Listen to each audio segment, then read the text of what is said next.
Nepalese democratic forum New York च्याप्टरका संस्थापक अध्यक्ष तथा युनाइटेड नेप्लिज डेमोक्रेटिक फोरम युएसका केन्द्रीय उपाध्यक्ष एवं नेकपा एमाले राष्ट्रिय परिषद सदस्य टेक गुरुङज्यू, यहाँलाई नयाँ वर्ष 2013 सालको शुभकामना सहित कार्यक्रम आवाजमा हार्दिक स्वागत गर्दछु।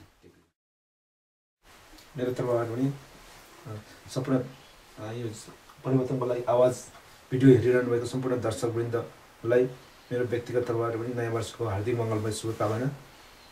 तपाईँ युएनडिएफ न्युयोर्क च्याप्टरका संस्थापक अध्यक्ष लगायत न्युयोर्कमा हुने सामाजिक क्रियाकलापहरूमा लामो समयदेखि सक्रिय रूपमा सहभागी हुनुभएको हिसाबले तपाईँलाई नेपालको राजनीतिक परिवेशमा एकदमै परिचित हुनुहुन्छ भन्दा अन्यथा नलाग्ला हैन?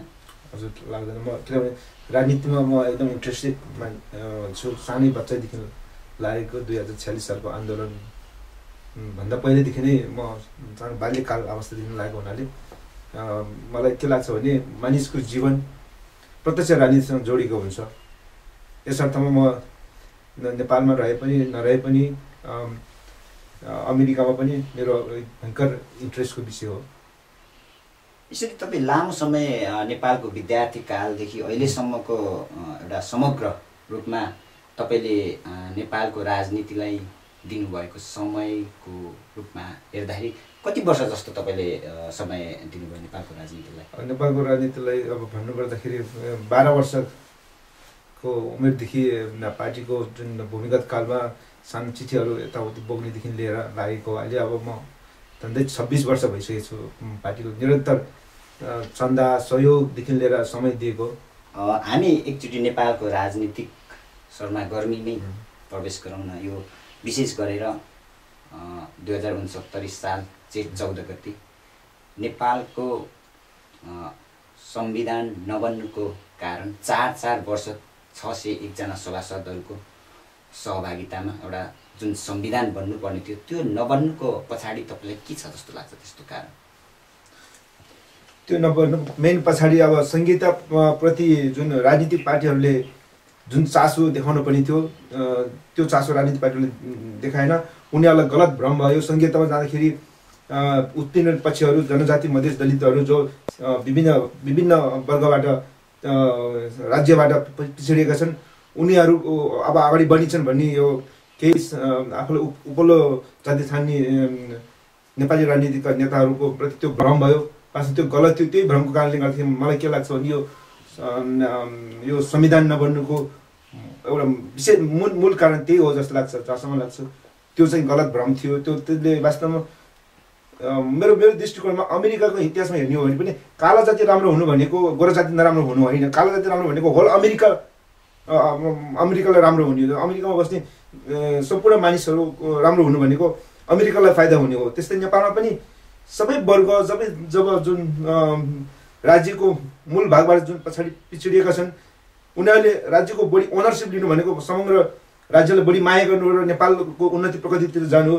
त्यो कुरोमा खोइ के कति कारणले हो राजनीतिक पार्टीका नेताहरूमा जुन त्यो कन्जर्भेटिभ सोच अथवा एकदम लङ टर्म सोच नभएर हो कि के हो, त्यो चाहिँ एकदम मेन कारण त्यही हो जस्तो लाग्छ। यो संविधान सभाको विघटन पछाडि विशेष गरेर नेकपा एमाले र नेपाली काङ्ग्रेसमा एउटा समूह जो राजनीतिक पार्टी प्रमुख पार्टीहरूसँग चाहिँ असन्तुष्ट हुनुहुन्थ्यो। उहाँहरू एक हिसाबले राजनीतिक दल परित्याग गर्नुभयो। यो परिस्थिति आउनुको पछाडि तपाईँले के कारण देख्नुहुन्छ? म अब व्यक्तिगत रूपमा नेकपा एमालेसँग नजिक भएको हुनाले मैले नेकपा एमालेको सम्पूर्ण कार्यक्रम नीति तथा जुन निर्णयहरू म एकदम गहिरो ढङ्गबाट मैले पढ्ने बुझ्ने प्रयास गर्छु। नेकपा एमालेको हिजोको महाधिवेशनले पनि यो नेपाल समानुपातिक यो संहितामा जानुपर्छ भन्ने जुन एउटा पार्टीले त्यो निर्णय गरेको थियो त्यस्तो संहिता नेपाल संहितामा जानु अति आवश्यक छ। त्यसको आधारहरू के हो भन्दाखेरि त्यसको आधारहरू भनेको क्षेत्र, जाति, भाषा, धर्म, विभिन्न संस्कृति सबै कुरालाई आधार बनाएर नै नेपालको संहिता जानुपर्छ भन्ने नेकपा एमालेको 8औं महाधिवेशनले पारित गरेको नीति तथा कार्यक्रम त्यो हो। त्यही कार्यक्रम अनुरूप विभिन्न नेकपा एमालेमा लागि परेका साथीहरू पार्टीको नीति तथा कार्यक्रमलाई लागू गर्नको लागि उहाँहरूले आफ्नो संविधान सभामा आफ्नो ठाउँबाट विभिन्न क्षेत्रबाट जुन भूमिका खेल्न खोज्नुभयो। तर दुःखको कुरो के भयो भने हाम्रा शीर्ष नेताहरूले यो कुरालाई चाहिँ अब गलत ढङ्गबाट विश्लेषण हुने काम भयो। अब यसलाई चाहिँ पार्टीको नीतिभन्दा बाहिर गएको भन्ने कुरो विश्लेषण गरियो।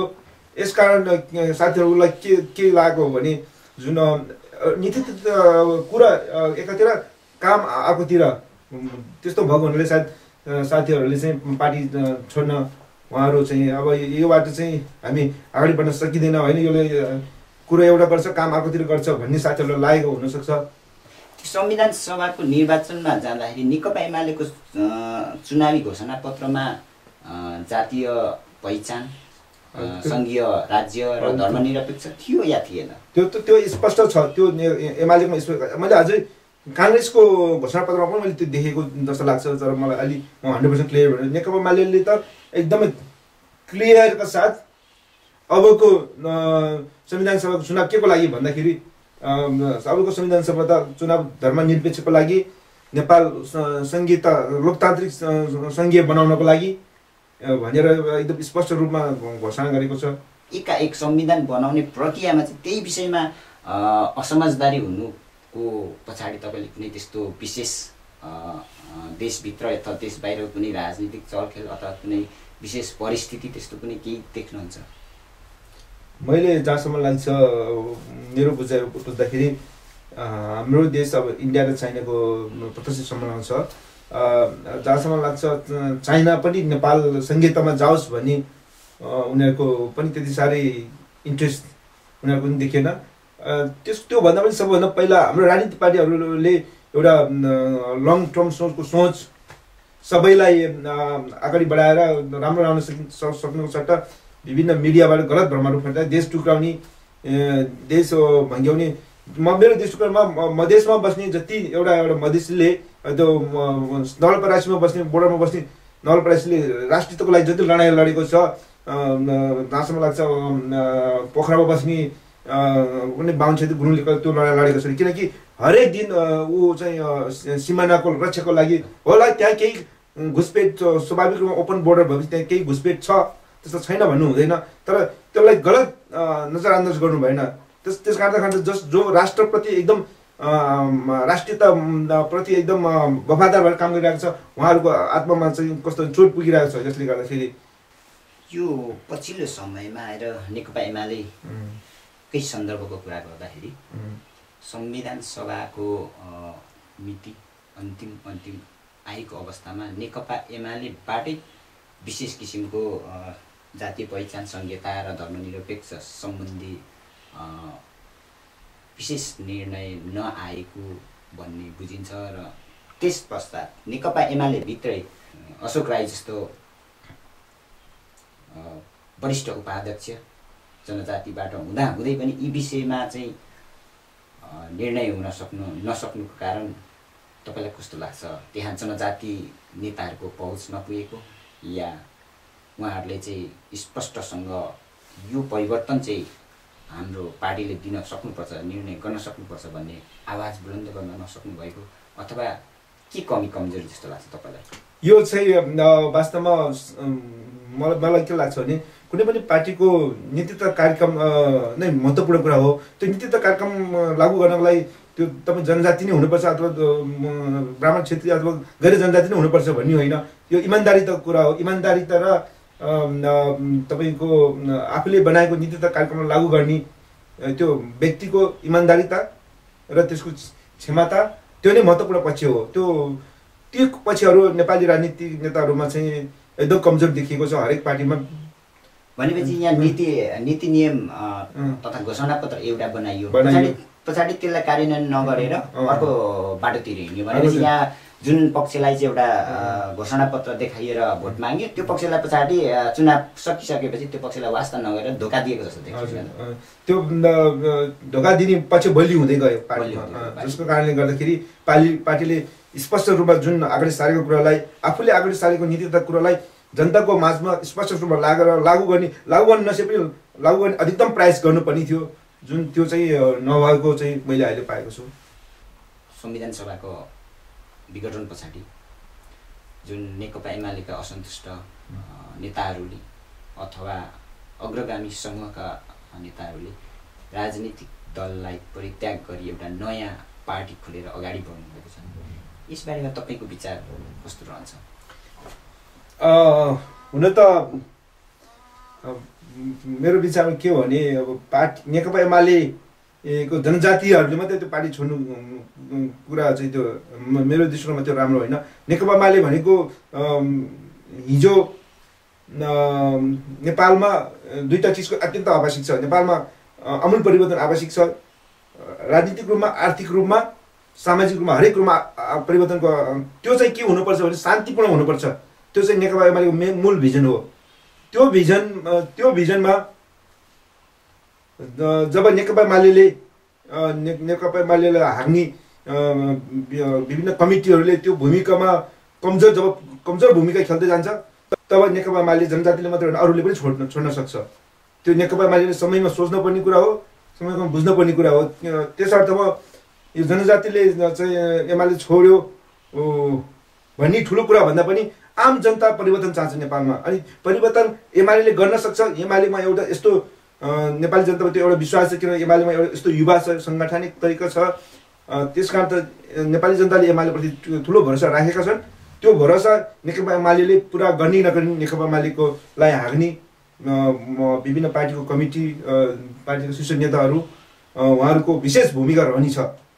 यस अर्थमा जनजातिको साथीहरूलाई अब त्यो अत्यन्त स्वाभाविक रूपमा एकदम गहिरो रूपमा चोट पुगेको छ। अहिले गलत बुझाइ भएको कारणले गर्दा, पार्टीको गलत बुझाइ भएको कारणले गर्दाखेरि, किनभने सही कारणले जुन यो संहिताको जानु हुँदैन भन्ने जुन पार्टीले सही विश्लेषण दिन सकेको भए सायद ल हाम्रो नीति त कार्यक्रम थिएन, अथवा हिजो महाधिवेशनमा हामीले यो कुरा गरेन, अथवा हाम्रो संविधान सभा चुनावमा पनि यो कुरा गरेको, हाम्रो नीति त कार्यक्रमभित्र नभएको कुराहरू तिमीहरूले के कुरा गर्छौ, यदि त्यस्तो भएको भए त्यो कुनै दुःखको कुरा थिएन। जब नीति त कार्यक्रम छ त्यसलाई गलत ढङ्गबाट देश टुक्राउने, अब पार्टीलाई तसनस पार्ने भनेर जुन गलत लामछाम लगाइसकेपछि स्वाभाविक रूपमा उहाँहरूले समाधान विश्लेषण गर्नुभएको हो।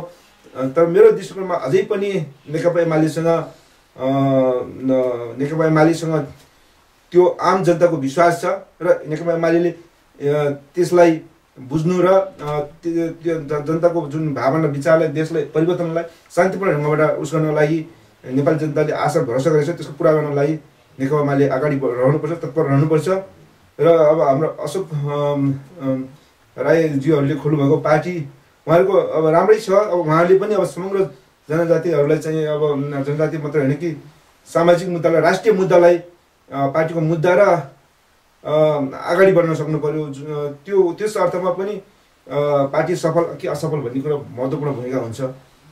नियोगको व्यस्तताको बावजुद पनि तपाईँको महत्त्वपूर्ण समय आवाज कार्यक्रममा दिनुभएकोमा यहाँलाई आवाज परिरहेको तर्फ हार्दिक धन्यवाद। धन्यवाद तपाईँहरूलाई पनि। तपाईँ यो सम्पूर्ण आवाज परिवारले जुन मलाई यो महत्त्वपूर्ण यो मेरो विचार राख्ने अवसर दिनुभयो, यसको लागि विशेष धन्यवाद र नयाँ वर्षको फेरि पनि शुभकामना। र यस आवाज परिवर्तनको लागि आवाज हेरिरहनु भएको सम्पूर्ण दर्शकवृन्दलाई पनि मेरो नयाँ वर्षको हार्दिक मङ्गलमय शुभकामना। साथै हाम्रो नेपालमा यस नयाँ वर्षले नयाँ परिवर्तनको ढोका खुला गरोस् भन्ने कामना गर्दछु। धन्यवाद।